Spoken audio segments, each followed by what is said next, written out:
How to see what apps are taking up the storage space on the iPhone 14 series.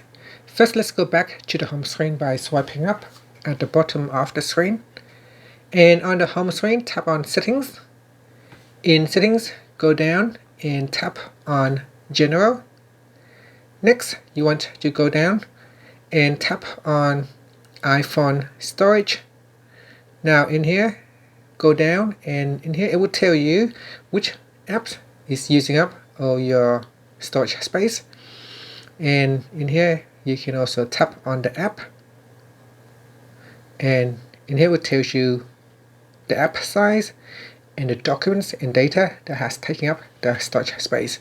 Now you can also tap on the offload app to get some storage space back. Now this will remove the app, but will not delete the data. So that this will free up storage used by the app, but keeps its documents and data. Reinstalling the app will place back your data if the app is still available in the App Store.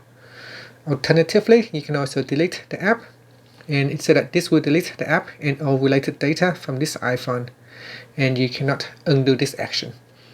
And that's it. So this is where you can check you see what apps using up all your iPhone storage space.